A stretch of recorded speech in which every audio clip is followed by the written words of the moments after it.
እና ያ ንግግር በጣም ብዙ ነገሮችን ነው የሚዳስሰው። በጣም ትልልቅ ቁም ነገሮች አሉት። ኢንፋክት ንግግሩን በደንብ አንድ ሰው እንዲገባው ከፈለገ በጣም ከባድ ነው። ብዙ ያለፉ ታሪካዊ ሁነቶችን የጂኦፖለቲካ ፍጥጫዎችን እና ግጭቶችን ወደኋላ ተመልሶ በደንብ የተመለከተ መካከሉ ላይም በተለይ ሪሰንትሊ ትራምፕ ወደ ስልጣን ከመጣ በኋላ የወሰዳቸው እርምጃዎች በተለይ አፍሪካን በተመለከተ እስከዛሬ ድረስ አፍሪካውያን ሲከተሉት የነበረው በነጭ ላይ የተመሰረተ ኢኮኖሚ፣ በነጭ ላይ የተመሰረተ የደህንነት ጥበቃ፣ ለፖለቲካቸውም መረጋጋት ነጮች ላይ በተለይ ምዕራባውያን ላይ ተንጠልጥለው ሲጓዙበት የነበረውን ነገር በሙሉ መልሰው ጥያቄ ውስጥ እንዲያገቡና እንዲመረምሩ በዛ ደረጃ በራስ መተማመን የጎደለው ከአፍሪካውያን ለአፍሪካውያን ከሚያደርጉት ትብብር ውጭ ወደ ምዕራባውያን እየተሮጠ የምዕራባውያን አገልጋይ በመሆን የሚገኝ ምንም አይነት ነገር እንደሌለ እንደው መጨረሻው ውርደት መሆኑን ዳይሬክትሊ በዛ ቋንቋ ባይገልጹትም በዛ አይነት መንፈስ የተፈጠረው ሁኔታ አፍሪካ ራሱን እንዲጠይቅ ማድረግ የሚችል ዘመን መጥቷል። ሜቢ ይሄ ትራምፕ አፍሪካ ላይ እርዳታ በመከልከል እና በመሳሰሉት ነገሮች የወሰደው እርምጃ አፍሪካ ላይ የፈጠረው ውርደት አፍሪካ ራሳቸውን ጠይቀው አዲስ እድል ይፈጥራል የሚል ነገር አድርገው እንደሚያምኑ ተናግረዋል። በጣም ጨዋነት በሞላው መንገድ ነው። አላልናችሁም ነበር ወይ የሚል ነገር አይደለም።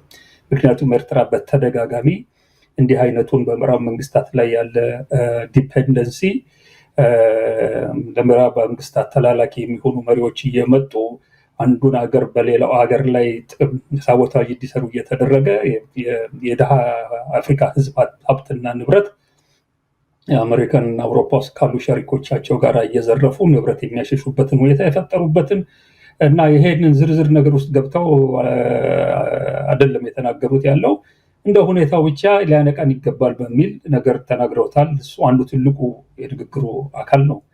ከዛ በኋላ ወደ አጠቃላይ የጂኦፖለቲካውን በተመለከተ እዛ አካባቢ በተለይ ሪጂናል የሆነውን ነገር ያመጣው ውስጥ የገባውን ነገር ነው በዝርዝር የሄዱበት። እንዴት አድርጎ የዓለም ጂኦፖለቲካ ለምሳሌ ያክል ከሁለተኛ ዓለም ጦርነት በኋላ አሜሪካን ስትከተለው የነበረውን እዛ ጽሁፋቸው ላይ ንግግሩ ላይ አይተው ከሆነ ፎስተር ዳለስ የሚባል የውጭ ጉዳይ ሚኒስትር በነበረበት ሰዓት ላይ በአይዘንሃወር ጊዜ ነው በ1955 ከ1959 ነው።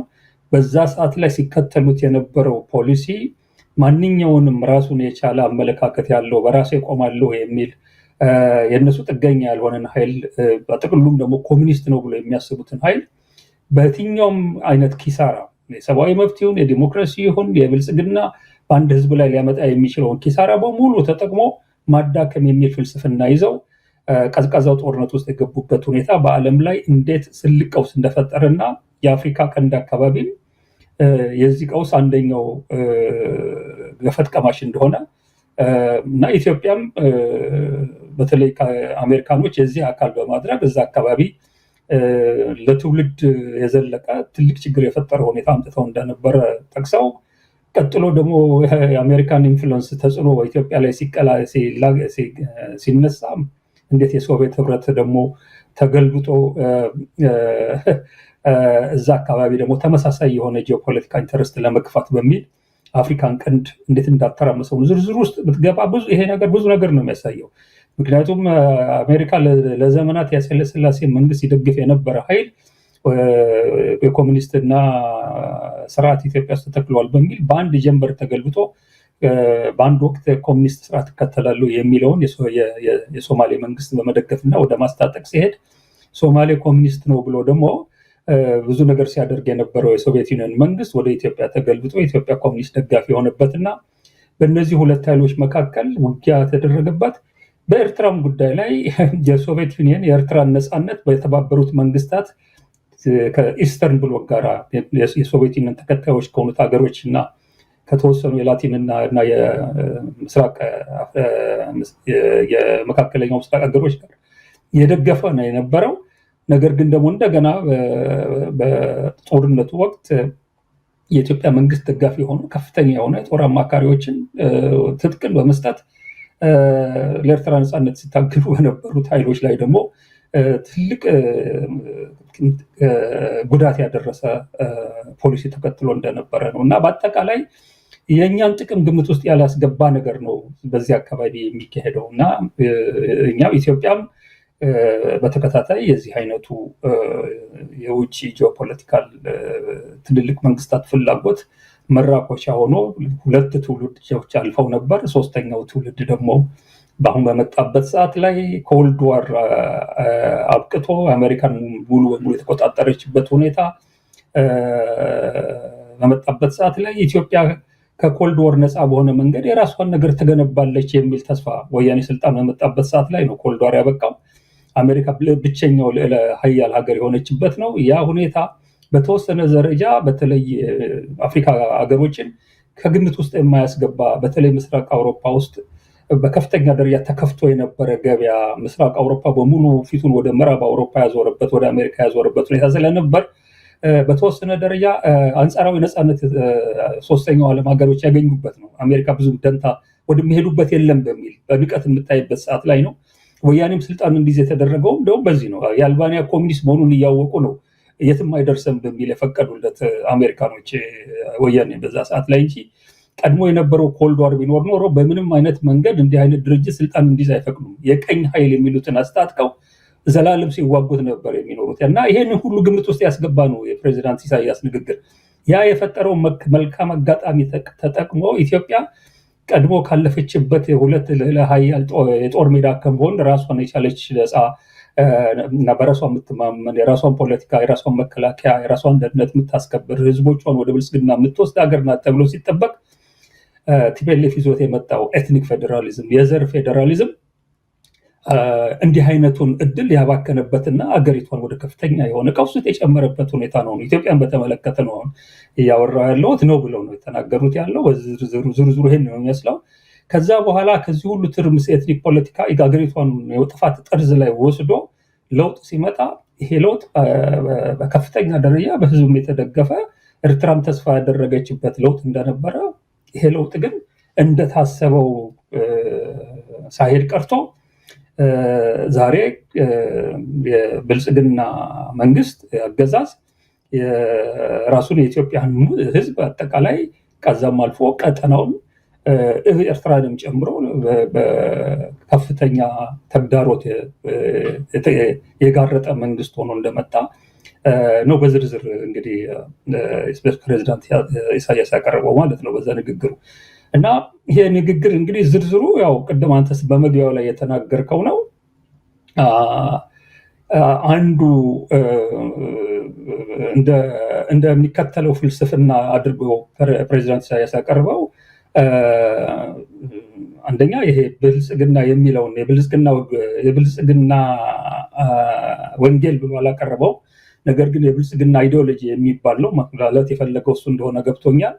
እና አዲስ ባነር ነው ያለው አዲስ የሚውለበለበውና ባንዲራ ነገር ተይዞ የመጣው ነገር ግን የውጭዎች ባንዲራ የሆነው የውጭዎች አይዲዮሎጂ ሆኖ ብልጽግና የሚባል ሌላ አገር አተራማሽ የሆነ ፍልስፍና ይዘው እንደመጡ ከዛም አልፎ እንደገና የኦሮሞ ብልጽግና ፓርቲ የሚከተለውን ኦሮሞማ የሚለውን የኦሮሞን ህዝብ የማይወክለውን ዶክትሪን በስራ ላይ ለማዋል በሚል ይህ ዶክትሪን ምን ያህል አደገኛ እንደሆነ ህዝቡን በከፍተኛ ዘር መከፋፈል ብቻ ሳይሆን በኩሽና በሴሜቲክ በሚባሉ ዝርያዎች በሰሜንና ሰሜን ባልሆኑ ከፋፍሎ ወደ ውጊያ የሚያልም ተስፋፊ የሆነ ግዛት ለማስፋት እስከ ቀይ ባህር ድረስ የሚያልም እና በጣም ብዙ ህዝብን እርስ በርስ ሊያስተላልቅ የሚችል ጦርነት ቀስቃሽ የሆነ ነገር እንደሆነ ቅድም የገለጽከውም እንደ አፋር አይነቱን መሬት በመጠቀም ዘር ላይ የተመሰረተ የባህር በውጫ መንገድ ለሚፈጠረው ሌላ ጽሁፍ ላይ ያየነውን ነገር ፕሬዚዳንት ኢሳያስ ማርይቷል ይመስለኛል። ያንን ተጠቅመን ኦሮሞዎች ወደ ባህር ዳር እንደርሳለን የሚል ትንተናቸውን በሚገባ የተመለከተ ይመስለኛል። ያንን ተጠቅመው ወደዛ ለመሄድ የሚያደርጉት ሙከራ ነው እና በአጠቃላይ ይሄንን ነው የሚመስለው። ሆኖም ግን እኛ ለውጥ በመጣበት ሰዓት ላይ ይሄ ለውጥ ለኢትዮጵያ ሕዝብ የሚበጅ ነው በሚል ለሰጠነው ማንኛውም ድጋፍ ወደኋላ ተመልሰን አንጸጸትም። አሁን ባለንበት ወቅት የኢትዮጵያ ሕዝብ ለውጥ መጥቷል ብሎ እንደኛ ድጋፍ የሰጠበት ሁኔታ አብቅቶ አስከፊ ሁኔታ ውስጥ በመውደቁ የተነሳ ቀበቶን አጥብቆ እንደገና ለመብቱ ለነፃነቱ የሚታገልበት ሁኔታ ፈጥሯል።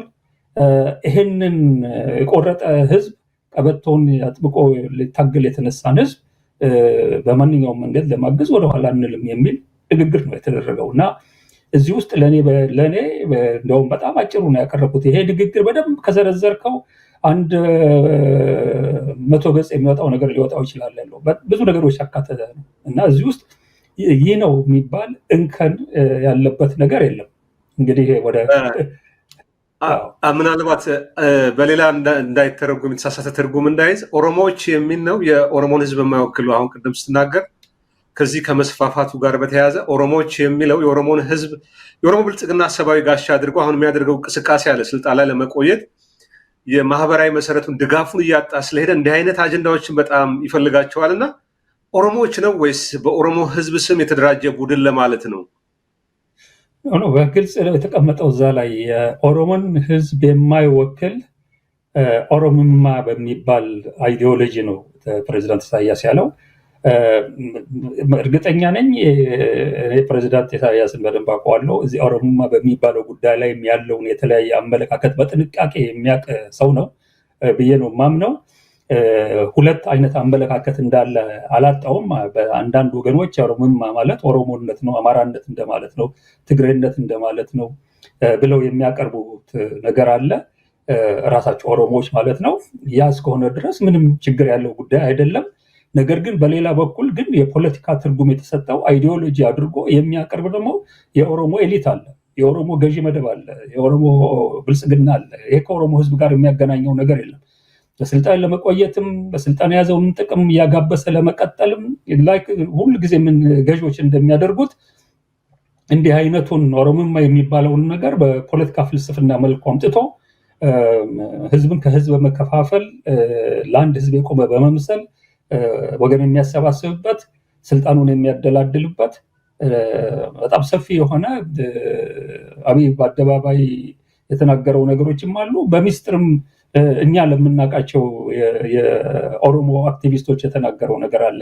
እናንተ በጠባቡ ነው ስለ ኦሮሞነት የምታስቡት ያለው እዚህ ኢትዮጵያ ውስጥ ምናምን ነገር በላይ ካልሆንን ወይ እንደዚህ እያላችሁ ነው። ስለ አዲስ አበባ ስለ ፊንፊኔ ነው። እኔ ጠቅላላ ምስራቅ አፍሪካን በሙሉ ዶሚኔት የሚያደርግ የኦሮሞ ኢምፓየር ነው ያለው ለመገንባት ነው እና እንደናንተ እኮ ጥቢያ ላይም ብሎ የሚናገር ሰው ነው። ኦሮሞማ በዚህ መንገድ የተተረጎመውን ኦሮሞማ ነው ፕሬዚዳንት ኢሳያስ የጠቀሰው ያለው። ኦሮሞነት ማለት ኦሮሞማ ማለት ኦሮሞነት ነው ብሎ ለሚያስቡት ከዛ ጋር ችግር ያለበት ንግግር አይደለም ፕሬዚዳንቱ ያደረገው። ይሄ መታወቅ አለበት።